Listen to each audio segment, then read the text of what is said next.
नमस्कार दोस्तों, स्वागत है आज का। आज फिर से हम एक नए सब्जेक्ट पर वीडियो बनाने वाले हैं। आज है हमारा संविधान संशोधन पर हम क्या करेंगे, चर्चा करेंगे। दोस्तों, आज हम बात करते हैं प्रथम संविधान संशोधन की। आखिर ये संविधान संशोधन होती क्या है, आखिर संविधान संशोधन की जरूरत क्या पड़ती है, इस चीज के बारे में हम क्या करेंगे, पढ़ेंगे। सबसे पहले तो संविधान संशोधन को पढ़ लो दोस्तों। तो संविधान संशोधन होता है जब संविधान में कोई नई चीज लागू करना हो या जोड़ना हो या वहां से हटाना हो, तो हम संविधान में क्या करते हैं, संशोधन करते हैं। अब आता है पहला संविधान संशोधन। तो पहला संविधान संशोधन दोस्तों ये हुआ 1951 में। अब इसकी पढ़ेंगे हम मुख्य बातें, इसमें क्या है। इसमें सबसे पहले मुख्य बातें हैं, इसमें 3 आधार पर क्या किया गया, अभिव्यक्ति की स्वतंत्रता पर प्रतिबंध लगा दिया गया।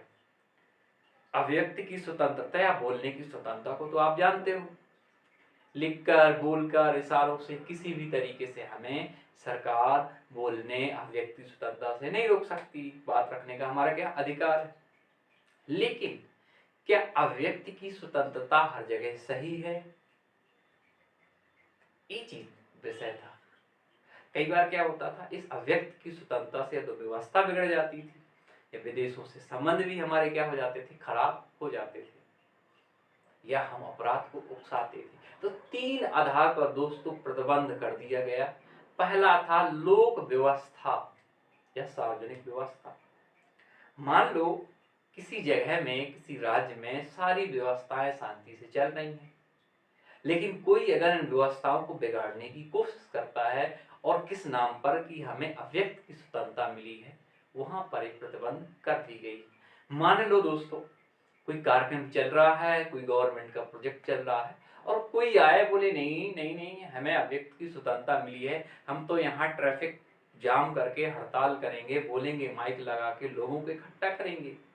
उससे व्यवस्थाएं बिगड़ सकती हैं, दंगे हो सकते हैं, बाकी प्रॉब्लम भी हो सकती है कि नहीं। इसलिए प्रथम संविधान संशोधन में लोक व्यवस्था सार्वजनिक व्यवस्था ना बिगड़े, इस आधार पर प्रतिबंध लगा दिया गया कि इस जगह अव्यक्त की स्वतंत्रता बिल्कुल काम नहीं करेगी। क्लियर। दूसरा आता है हमारे विदेशों से संबंध।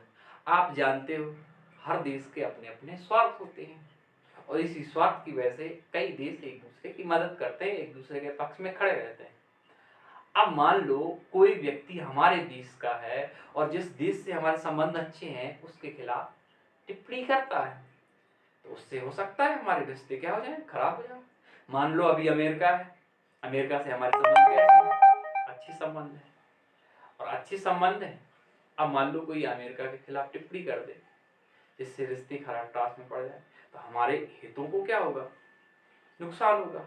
तो इस आधार पर प्रतिबंध कर दिया गया कि अव्यक्त की आज़ादी यहाँ खत्म होती है अगर कुछ भी ऐसा बोला जिससे हमारे अन्य देशों के रिश्ते क्या हों, खराब हों, यानी मैत्रीपूर्ण रिश्ते खराब नहीं होना चाहिए। क्लियर। ये हो गए 2 आधार दोस्तों। तीसरा आधार आता है कि हमारे अपराधों को उकसाना।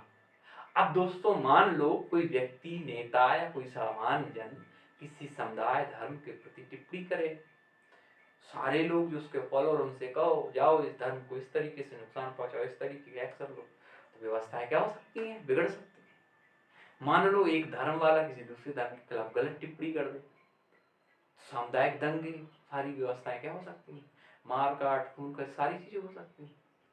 इस व्यवस्था को कि अव्यक्त के नाम पर कोई ऐसा ना करे जिससे समुदाय विशेष पे बड़े लेवल पे जनधन की क्या हो, हानि ना हो।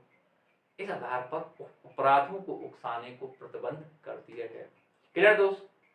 ये 3 अधिकार हो गए। एक दूसरा इसमें किया गया कि कोई राज्य है वो अगर सामाजिक आर्थिक रूप से पिछड़ा है, वहां कोई समुदाय, तो उसके आधार पर वो उनके हितों से संबंधित कुछ फैसले ले सकते हैं, यानी राज्यों को शक्तियां दे दी गई। पहले राज्यों को शक्तियां नहीं थी, लेकिन अब इस संविधान संशोधन और राज्यों को शक्तियां दे दी गई। राज्य चाहे तो उस राज्य में अगर कोई समुदाय आर्थिक या सामाजिक रूप से पिछड़ा है तो उनके हित में कार्य कर सकता है। क्लियर। तीसरा आता है इसमें भूमि सुधार के संबंधित। अब पहले क्या होता था, 1951 के पहले अगर भूमि से संबंधित कोई सुधार करती थी सरकार, तो या तो उसे तुरंत सुप्रीम कोर्ट, हाई कोर्ट में रिव्यू में आते थे कि चलो इसको देखते हैं और कैंसिल कर देते थे, विकास ही नहीं हो पाता। ट्रेन निकालना है, अद इंडस्ट्री लगाना है, सरकार के पास अधिकार ही नहीं रहते थे।